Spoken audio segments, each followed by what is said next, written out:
Hi, Year 10. Okay, so this is to help you with Jekyll and Hyde task 24. That's in chapter 7. Okay, let's start with rereading the extract. You should have just heard that if you listened to the end of the audiobook version you were directed to in the booklet. The phrases highlighted in yellow are explained on the 5th slide, so we'll get to them in a bit. Okay, so it starts off then with Utterson looking up at the window and seeing Jekyll in the window, and it's often called the incident at the window. "What, Jekyll?" he cried. "I trust you are better." "I am very low, Utterson," replied the doctor drearily. "Very low. It will not last long, thank God." "You stay too much indoors," said the lawyer. "You should be out, whipping up the circulation, like Mr. Enfield and me. This is my cousin, Mr. Enfield, Dr. Jekyll. Come now, get your hat and take a quick turn with us." "You are very good," sighed the other. "I should like to very much, but no, it is quite impossible. I dare not. But indeed, Utterson, I am very glad to see you. This is really a great pleasure. I would ask you and Mr. Enfield up, but the place is really not fit." "Why then," said the lawyer good-naturedly, "the best thing we can do is to stay down here and speak with you from where we are." "That is just what I was about to venture to propose," returned the doctor with a smile. But the words were hardly uttered before the smile was struck out of his face and succeeded by an expression of such abject terror and despair as froze the very blood of the two gentlemen below. They saw it but for a glimpse, for the window was instantly thrust down, but that glimpse had been sufficient, and they turned and left the court without a word. In silence, too, they traversed the by-street, and it was not until they had come into a neighbouring thoroughfare, where even upon a Sunday there were still some stirrings of life, that Mr. Utterson at last turned and looked at his companion. They were both pale, and there was an answering horror in their eyes. "God forgive us, God forgive us," said Mr. Utterson. But Mr. Enfield only nodded his head very seriously and walked on once more in silence. Okay, so if we start with an explanation of some of the harder terms. Jekyll describes himself as very low. He means that he's feeling ill, probably physically and mentally, so ill and depressed. He talks drearily, miserably. Utterson thinks he should be whipping up the circulation by taking a walk, okay, so making his blood flow by exercise. He wants him to come for a walk with us, which is what the next bit means too. Take a quick turn with us. Come for a quick walk with us.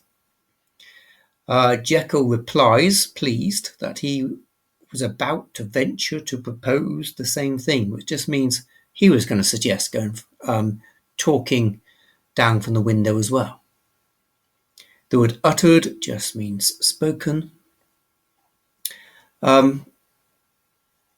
The smile was struck out of his face and succeeded by an expression of such abject terror. Okay, so that's the description just after he's smiled and is about to engage in conversation with them, and immediately the smile is replaced very, very suddenly with a look of total terror, completely unexplained. Sufficient means enough. The court, not the sort of court you might be thinking of, it's the paved square space between the buildings of Jekyll's house. You can see it in the picture on the first slide and in your booklets. So that's where they being Utterson and Enfield, are standing looking up at Jekyll's window. When they leave, they traversed the by-street. That just means they crossed the small road. And then they walk on until they get to a thoroughfare, which is a large and busy road. Okay. Right, looking at each section a little more closely before we talk about the actual questions.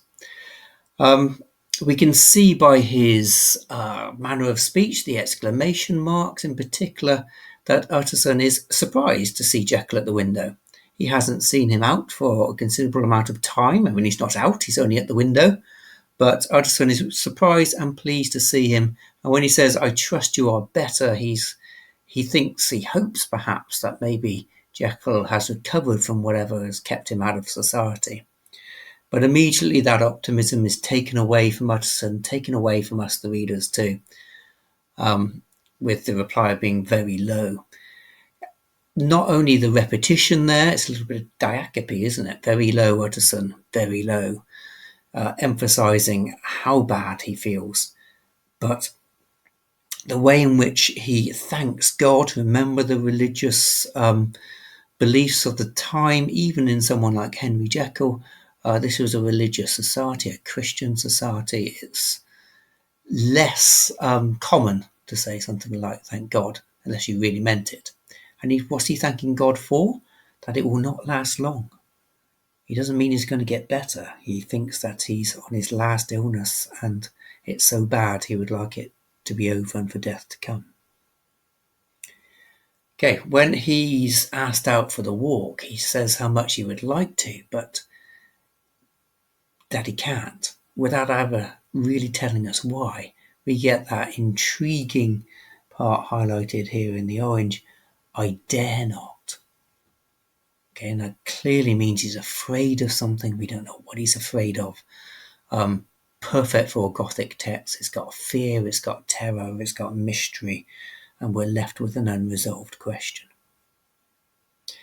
Okay, just like at the beginning when we get a little bit of optimism, when Utterson suggests they talk at the window, we're expecting a little pleasant interlude, and Jekyll's really pleased. "Yes," returned the doctor with a smile. So maybe he will have a pleasant moment, but straight away again that's taken away from us.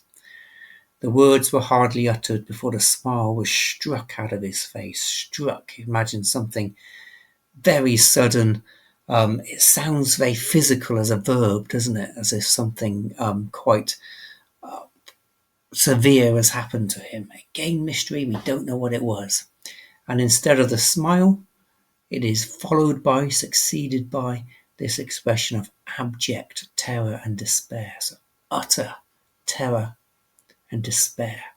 Despair is an interesting word. I mean, we know what it means, but literally, when we look at its etymology, it means to be without hope.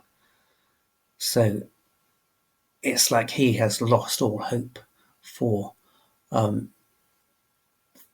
any cure for being saved. Even God cannot save you if you are in despair. Such is the expression on his face, and I think this is the most important bit in this whole extract, that it froze the very blood of the two gentlemen below. Okay, it's a really clever little simile because without telling us anything apart from that he was smiling and now he looked scared, we know that it's so bad that from a distance of like the ground looking up to a second floor window, the expression on Jekyll's face, which is all they've seen, they've not seen what's happening to him, has frozen their blood. Okay, and when we get later on to their response, look at that again, because they've seen nothing more but that expression on their face to create this response from them. For now, though, we'll do it in order. Look at the repetition of glimpse. It's bold and underlined there. They saw it but for a glimpse, for the window was instantly thrust down. But that glimpse had been sufficient. Sufficient, remember, meaning enough. So a glimpse, as we know, is a very small look at something, isn't it? Just for a moment, a fraction of a moment. They cannot be sure what they have seen. But even though it's only an expression on a face from quite a big distance away and they only see it for a fraction of a moment, that's enough for them to just turn around, leave in silence, and be utterly horrified. Wow, how bad must that expression have been? Okay, the use of silence there, see a bit of a pattern again in the text. That's why it's all the same colour, highlighting without a word, silence, and then again the extract finishes with the word silence. If that were an exam, you'd want to pick up on how that extract is finished. There's nothing that can be said that will fully explain the horror that they are feeling.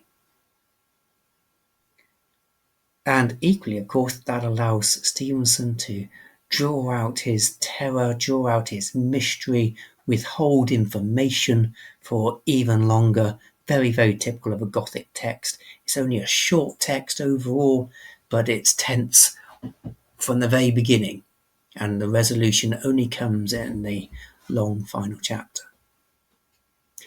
Okay, we look at the purple bits, and they are religious references, which would allow you to say something about context again if you got those particular quotations in an extract, where even upon a Sunday there were still some stirrings of life. Okay, on Sundays in Victorian times, and not that long ago, to be honest, and certainly when I was growing up, everything was shut on a Sunday. Shops did not open. Social things did not happen. People did not work. And obviously there were exceptions to that. In Victorian times, you'd imagine even fewer exceptions. So life's very different then than it is now for Sundays. Okay, that links to what they say, well, what Mr. Utterson says, God forgive us. Now, as I said before about Jekyll's thanking God, calling on God would be blasphemy if it was done without good reason and believing what you're saying. Okay, he genuinely feels that there is something he needs to be forgiven for. He is praying at this point aloud. But when we read this, I think we can be justified in being a little confused. What on earth has happened? What on earth has Utterson done to need forgiving? Okay, we'll come back to that when we're considering the questions. The final part is the second blue bit. You see the pattern about their fear. So for the first one froze their very blood, and the second one they're both pale. There was an answering horror in their eyes.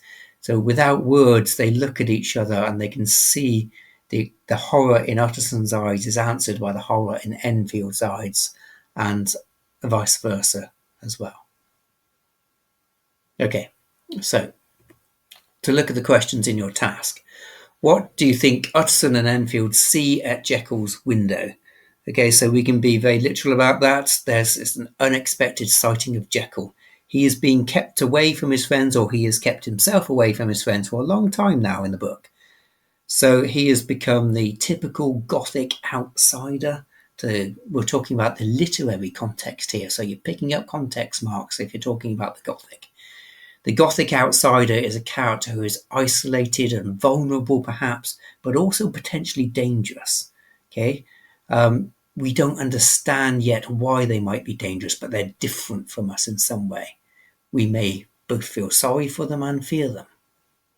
Okay, it's the Gothic outsider, typical Gothic character. They see him looking pale and they assume that he's physically ill with some sort of disease, and that's why he's been keeping away from them, but with no more explanation than that. After their conversation, the initial part of their conversation, Jekyll seems happy that he'll be able to chat to friends again and everything seems positive. But then something very mysterious happens very suddenly.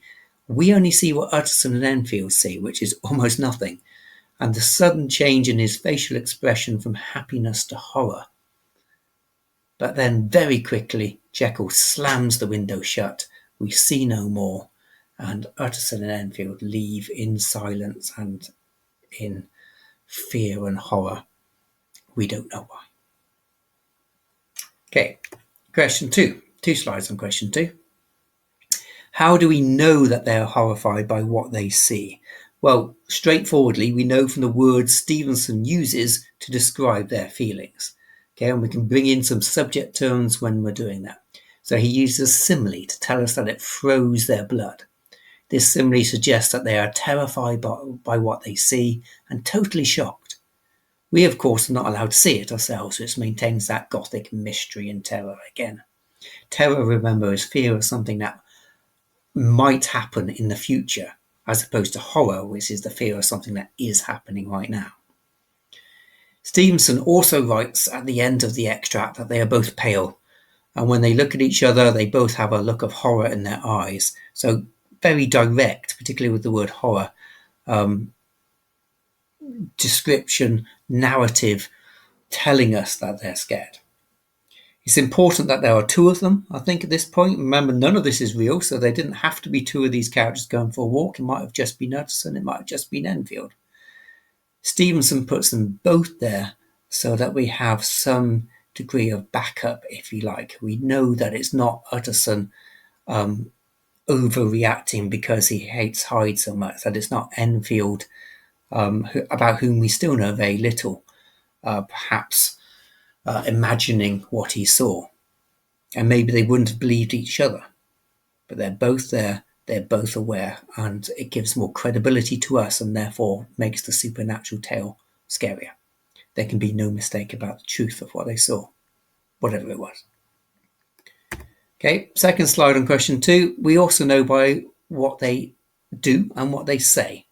So the first one's about what the writer says, and this is by what the characters say and what the characters do. The two men say nothing. They're desperate to leave this lonely, isolated spot at once. They don't speak until there are other people around them, giving them that sense of security once more. I think we've probably all felt that if we've been spooked by a horror film or something like that. You don't want to be on your own. You want to talk. As soon as you talk to somebody else, as soon as there's some normality around you, then that fear goes away and it becomes even quite laughable. It doesn't become laughable for them, but it does become bearable when they find other people to be around. When they do speak, they call on God's help, or Utterson does, which fits with the religious views of the time. The fact that they ask for forgiveness suggests they know somehow that what they have seen is something evil, something that should not have been seen by mankind at all. They have somehow briefly crossed over into a supernatural realm, which is the realm of gods and devils. Is not where we should be. That's why they're asking for forgiveness. Okay, finally, question 3. Why do you think they leave in silence, and why do you think Stevenson repeats this several times? Well, the repetition of silence makes their fear very clear. It creates a nice setting as well, doesn't it? It creates a nice atmosphere of terror. Okay, if you want to create terror, there are typical ways of doing it.